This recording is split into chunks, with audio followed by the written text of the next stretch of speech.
Hi everyone! Ito ang mga simpleng ulam ang aking luto. Ito ay munggo. Naglaga po ako ng munggo. Sa kanina na malingki ako, no? Ang binili ko, ito ay kangkong na worth 15 pesos. Ang munggo po na kunting balot lang ay 45 pesos. At itong isda po, 2 piraso lang nilagay ko, no? Yung parang malaking parang salmon or whatever. Ito, tuna, no? Ito is worth 40 pesos. No? Itong 2 piraso kasi 2 lang naman kami. Ito yung mga budget meal ng senior citizen. So, ang munggo po hindi kasama sa aking budget today na 165 pesos. So, yan lang po ang gagawin ko.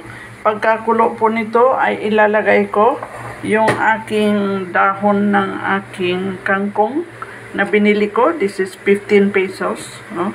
At tapos maglagay lang ako ng konting asin. No? Ganun lang kasimple. Wala nang ibang ilalagay dito. Konting asin lang. Tapos nagkulo na. So, naugasan na ito. Ilagay ko na kasi kumukulo-kulo na. Oh. So, ilagay ko lang ito. Yan ang aming ulam today. So, may vegetable, may legumes or munggos, no? Tapos, yung ginawa kong vegetable salad kanina. At yun lahat. So, pwede na sa 2 tao maghapon. Ito hanggang hapunan na. So, lunch and dinner, no? Pero yung sinasabi po, no? Excuse me, sa balita ng 64 pesos ay magkasya kahit 2 lang kami, hindi pa rin po yan kasya. Ano?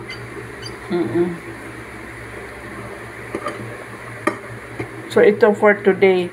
Para lang sa halimbawa, masustansya na pagkain ng 2 tao in a day ay so kahit na isama na natin breakfast, lunch, at saka dinner, no? Kasi may rice po kami. So, ito, rice, at saka yun ang ulam namin.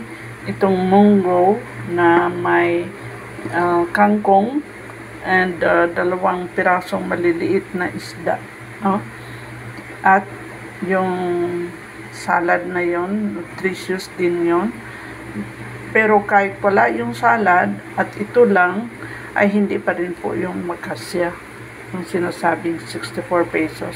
Wala tayong dessert dito ngayon, no? Pero gagawa po ako ng dessert out of apple na kanina kasama sa ating budget, no?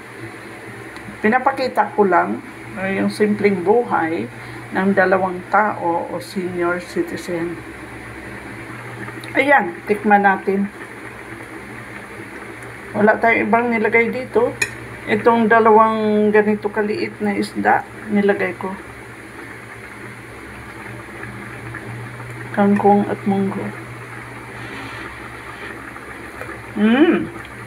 Masarap din. Ang sarap ng sabaw. Ayan, masarap na. Pero, mag-experiment po ako. Maglagay ako ng konting gata. Lalong malinamnam. Saboroso. At ito ay ready na. Healthy naman po kung mayroon kayong kunting-kunti lang na gata, no? Ang ilalagay ko. Okay, this is done. Taste again.